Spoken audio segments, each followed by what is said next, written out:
Hey guys, what's up? Welcome back to the channel and some more Warhammer Underworlds here. We're going back to the original here, just a recent pickup. So when we got into the game, it was a little bit further along the line and jumped in a little bit later. But found this recently because it seems like some of the older stuff is just like damn near impossible to find, or also just going up in price, which is kind of ridiculous because the game really is not that old altogether. But anyway, Shadespire was where it all started. So this is that initial two-player box. So we're gonna flip that over for just a second here for you guys.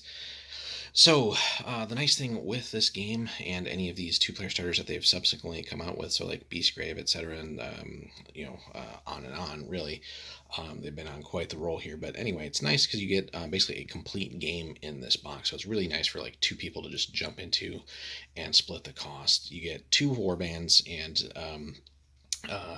when we say warband in this, like it's complete. Like you're not adding any models to it whatsoever.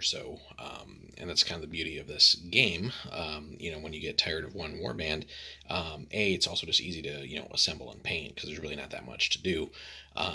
That being said, everything is pre-colored in here. But anyway, so everything again easy to paint. Move on to if you do get bored, you can certainly swipe out factions here with the opponent and get both sides in. But as you pick up new factions again for a relatively cheap cost, again everything is complete when we say that. So miniatures, cards, whatever you might need for them.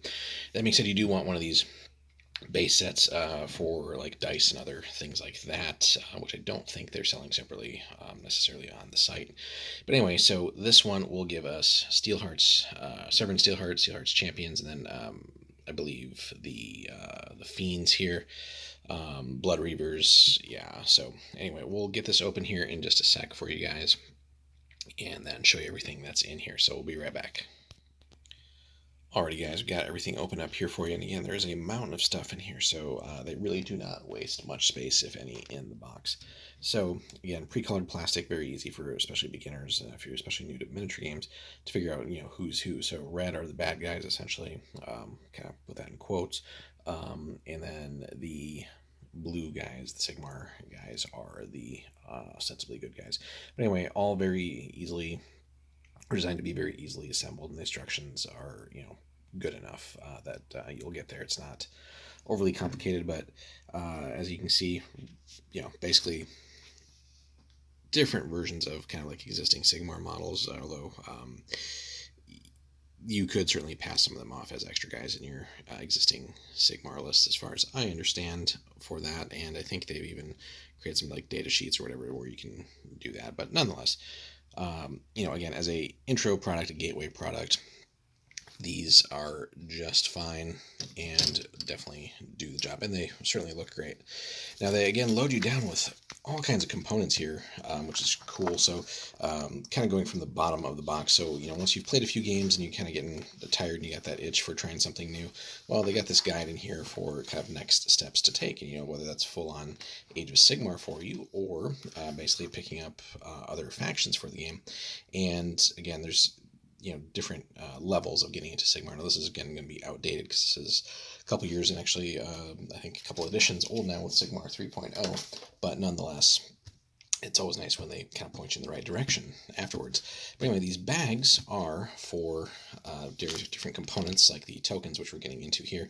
You get 3 decks of cards, but first of all, your dice, which the game does use specialty dice, and they've had some aftermarket ones, I think, aftermarket for GW, like special faction or other colored ones, I think, on their site every now and then. And then if you're playing competitively and your store actually supports that, there are prize kits that have fancier, shinier dice. So if that's a thing for you, definitely a possibility there. And it's one of the nice things with this competitive play is very easy to achieve because it doesn't take a lot to play this game. So it's not hard to rock up with your, let's say 3 to 5 or 6 person warband, bring your board, bring your tokens, your cards, and be ready to go and really knock out several games. A tournament of this really is not as complicated, certainly, as one of the larger games like Sigmar or 40k. But anyway, extra cards, and again, they do such a good job of kind of holding your hand here, right? Don't open this until you've played some games, extra cards and other things like that for each warband, so duly noted. Again, very specifically, they tell you, again, open this for the Liberators open this for the Blood Reavers, and this has all of their cards. I'm not going to get into all the different card types and all that and rules and such in this, since we're just doing an unboxing here. But there's a couple different cards. So there's like upgrades, gambits, and different objectives and things like that. And that's one of the neat components of the game too that really enhances competitive play. And just it's a very simple game, but it does have some depth to it, as you not just make tactical choices and things like that in the game, but the cards and how you build your decks and the boards used even all kind of work together to really add those different layers. So speaking of token goodness, so lots of good stuff here, and again, necessary components to play the game.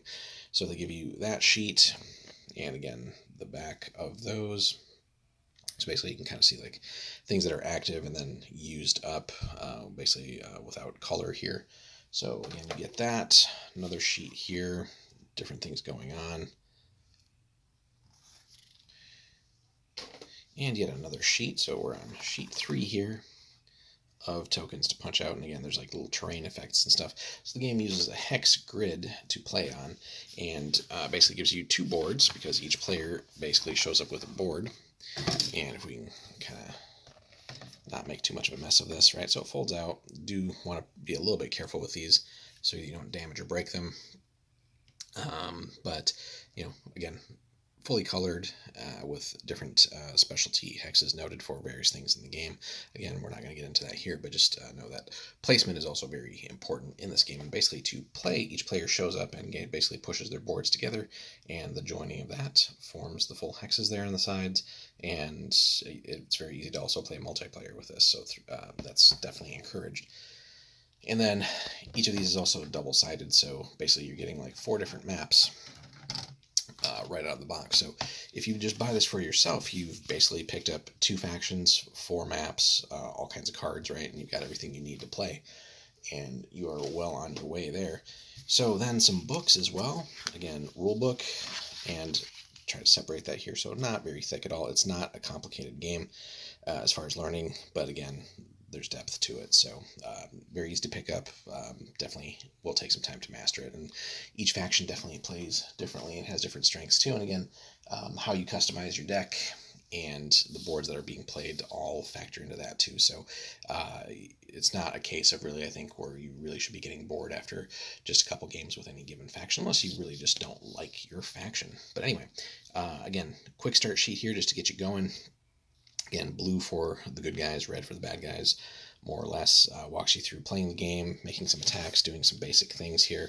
So, if you're running this for like demos and stuff too, if you want to set that up for like a store or something like that, or a club, probably useful to get this one laminated, just so it doesn't get damaged. Again, if you're going to be, maybe make some copies. I don't know if they allow that on there, but again, good idea if you're going to be demoing this to multiple people at once. But again, you would need the minis too. So, but anyway, nice, easy, quick start thing there. And then our basic little assembly guide here on actually like card stock. So again, as you can see, very simple, basically 2 to 3 pieces in general per miniature. So this looks like the Reavers, again, Khorne followers here. So big barbarian looking dudes with nasty looking axes. So these guys obviously will be mixing it up in combat, probably a little bit less subtle on strategy and just and tactics, and just more about getting in your face and doing damage. And then our good guys here are Sigmar followers. So again, looking like your basic Sigmar guys. So Severin, again, rocking that big broadsword. And then basically the other 2 rocking hammers here. So got one with 2-handed hammer, one with just a single hammer, and the shield there. So, but again, 3 to 4 pieces at most. It really does seem like occasionally a little bit of extra work on the base here, but again, none of this is very difficult. So even for beginner modelers, this is relatively easy to achieve, especially if you have someone who's been into games for a little bit and can walk you through it. Again, you'll be up and running in literally no time to play this. So that is the original Shadespire, guys. Again, many other expansions and new versions, 2-player sets have come out, so be on the lookout for those. We're working our way through getting some more factions for you guys. But again, Shadespire is the OG of this, and again, just a great set if you can still find it out there. Again, there's many more things that have been released right now. They're almost doing too much, too many. But again, that's debatable. But anyway, hit us up in the comments, guys. If you enjoy Underworld, what are your favorite factions? What are your favorite builds? Let us know. Thanks so much for hanging out, guys. Make sure you hit that like and subscribe as well. We're going to try and get daily Underworlds things out for you guys here, whether it's the actual game here or Underworlds Online, which is another great thing to mention. Check that out. I don't remember how much it is on Steam, but not too expensive. And basically replicates this. So if you don't really want to bother with the miniature part of it, it's still worth checking out. It's a fun game either way you play it. So thanks for hanging out, guys. We'll see you in the next one.